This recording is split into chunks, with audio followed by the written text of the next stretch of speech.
going to a Louis concert tonight, NYC night 2, so I was preparing myself. Hi, this is me at the Louis concert, really drunk. Anyway.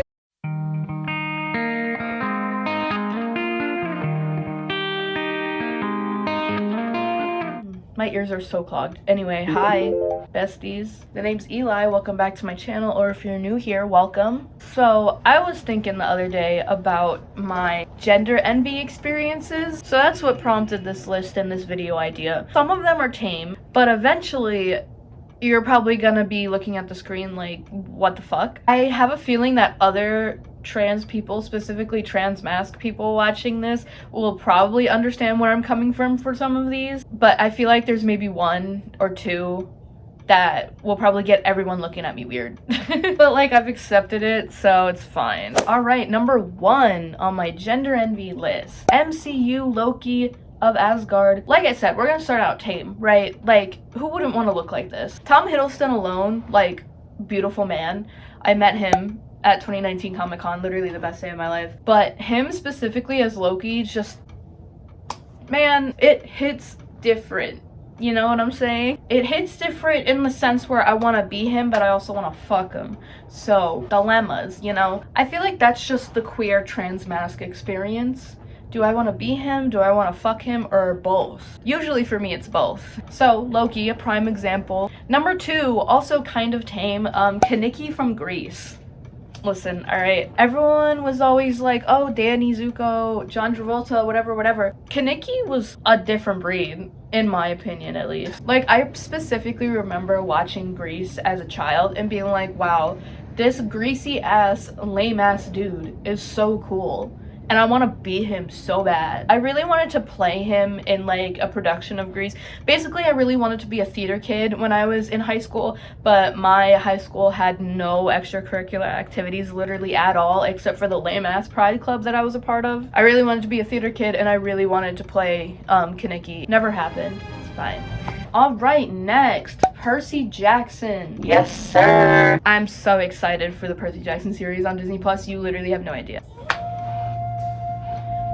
Let me tell you, Logan Lerman is Percy Jackson in the movies, and Andrew Garfield in Amazing Spider-Man. Two very similar situations in the fact that they were so good as the characters, but they were dealing with shitty writing. The first Percy Jackson movie was not good. I watch it because of Logan Lerman and because that was like my childhood. I haven't even seen the second one because the first one was so bad. And also, like, the Amazing Spider-Man movies are notoriously like the lower rating Spider-Man movies. Andrew Garfield being in No Way Home, you really saw him being a good Peter Parker and a good Spider-Man because there was better writing. If Logan Lerman was given the opportunity to play Poseidon in this new series, that would literally be like the best decision Disney could ever make. Oh yeah, we're talking about gender envy. But like, I know I just talked about the movies just now. When I was reading the book before I even watched the movie, I was like, I just want to be Percy Jackson, even if I didn't know what the fuck he looked like.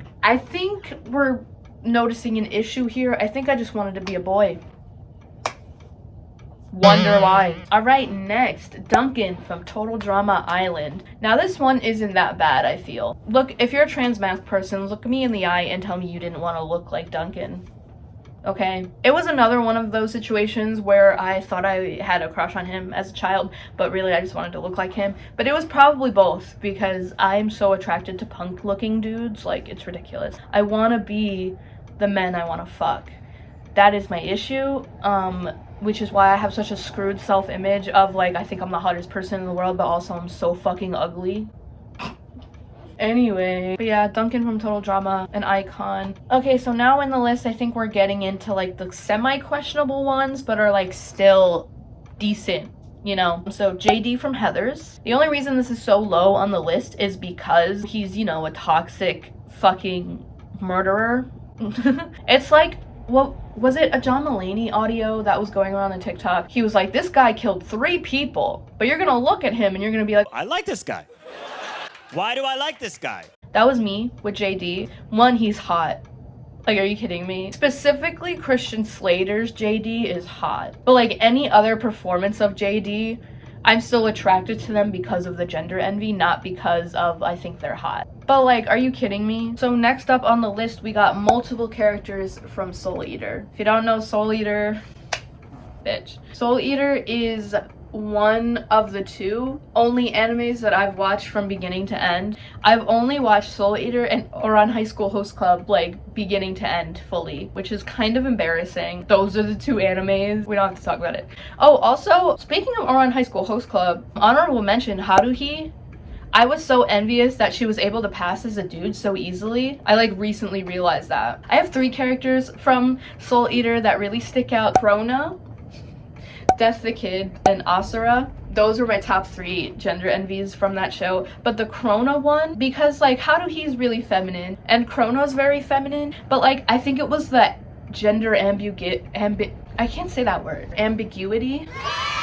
There it goes. I think it was the ambiguity of their gender that really made me envious, because I was like, everywhere I go, people think I'm a girl. I just want sometimes for someone to look at me and not know what the fuck is going on. But yeah, Death the Kid, Asura, first of all, they are both emo boys of my dreams. Alright. Second of all, I used to have a theory when I was younger that literally had no evidence, that I didn't look into at all. But I was like, why do Kid and Asura kind of look alike? Like, why did they make them look so much alike if Kid is supposed to be Death's son? Whatever, not important. Alright, now we're getting into the trenches, my friends. These last few are not in any particular order because I really tried to put them in an order of like least to most chaotic, but I just could not figure it out. So first, we have Roderick from Diary of a Wimpy Kid. Now you're probably thinking, that's not bad, right? But no, I'm talking about the drawing. I'm literally talking about the drawing of Roderick in the books. Not even the dude that everyone thirsts over. Not that actor, not that dude. I wanted to be Roderick from the books. With the fucking spiky hair. The hunchback, like, I wanted to be him so bad. I think it's just that I wanted that energy of like a cool older brother in a punk band, you know? He's also kind of the reason why I wanted to be in a band so bad when I was in middle school. So like, I don't think I actually wanted to look like a drawing, but like, maybe I did. Who's to say? Next we have my specific headcanon of Richie Tozier from It. Like, not even like the person he is in canon. Not Harry Anderson, not Seth Green, not Finn Wolfhard, not Bill Hader. I just want to be my specific version of Richie Tozier. And I will tell you what my specific version of Richie Tozier looks like. I'm gonna put in some fan art of like the kind of Richie Tozier aesthetic that I'm going for, with like the long dark curly hair. My specific headcanon of Richie Tozier is that, so he was like that nerdy little kid in middle school, right? When he hit high school, maybe 15 or 16, not me really going into this, when he's like 15, 16, he goes through like a punk phase, maybe some dyed hair, definitely long hair, piercing, drives a beat up van, wears Converse, listens to Nirvana and only Nirvana. Like, I really took that like nerdy fucking trash mouth and am like, he's a cool punk dude because I say so. That's why I love headcanons, bro. I think I'm revealing too much on the internet right now. So yeah, Richie Tozier, but like my specific headcanon of him. You get the gist. I'll stop talking about it now. Next on the list, and the thing that actually made me start this list, for some reason I was thinking about gender envy just in general, and I was like, what was my first experience with gender envy before I even knew what gender envy was? Who was the character? Like, let me go back in my mind as much as I can and think really hard. And the conclusion I came to is Mike from Charlie and the Chocolate Factory. Now, you probably don't remember who he is by name. He was one of the kids that won one of the golden tickets, and he went into the factory. The one that was really obsessed with video games and was really aggressive and really kind of a dick, like how most preteen boys are. But like, deadass, I really wanted to be like him. I think it was just like me wanting to live my edgy preteen boy fantasy, like how I would, not me about to expose myself, but like how I would go on Club Penguin and like pretend I was like a cool skater boy. Like literally my username one of my Club Penguin accounts was like skater guy 1013 because that's my birthday. But like, I think it was like that side of me reaching out and being like, hey, maybe this is an issue you should like look more into and not just pretend to be a guy online. Last but not least, friends. So Five Nights at Freddy's. It's a poppin' game, right? I've noticed it's really popular with the LGBTs. That song, I don't know who sings it. I don't know what it's called. It's the song that's like, hey kids, nice to eat ya. Are you ready for some Fazbear pizza? So Bonnie's voice in that song, right? The amount of TikToks I've seen where people are like, Bonnie is hugging all of the gender with that voice of his. Who's this? Working at the night shift. And like, damn right, he really is hogging all the gender. That voice is just what I want to sound like so bad. Like, I don't want a deep voice, but I also don't want the voice that I have right now. Somewhere like very in the in-between, that's the kind of voice I want. And I feel like Bonnie portrays that voice beautifully. But I don't want to look like Bonnie. So I just want Bonnie's voice, and I kind of want to look like Foxy.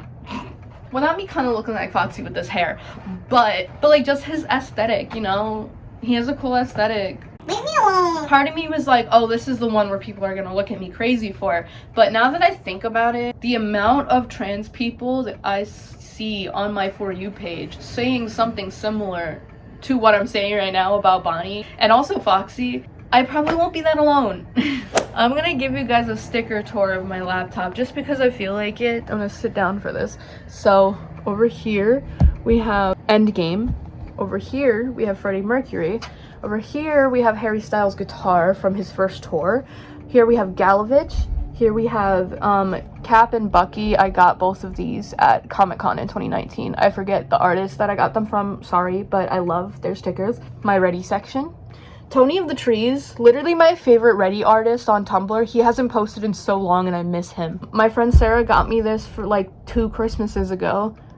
Because yeah, Sherb saying fuck JK Rowling because period. A screen cap from The Outside. I can't believe I didn't include any characters from The Outsiders. Honestly, all the greasers. Gender envy as fuck. Specifically Dally. I think I'm just like, I just wanted to be like an asshole man because that's how I saw men as a child. And then this Spotify link, It Leads to King for a Day by Pierce the Veil, because obviously one of the best songs literally in existence. That's my sticker tour, and that's also my gender envy list. I really bared my soul on the internet for everyone to see with that list. Don't judge me. Alright besties, thanks for watching this video. Hope you enjoyed it. Hope you laughed at my expense, or laughed because you related and it was painful. Thanks for watching, and hopefully I'll see you next time. Bye!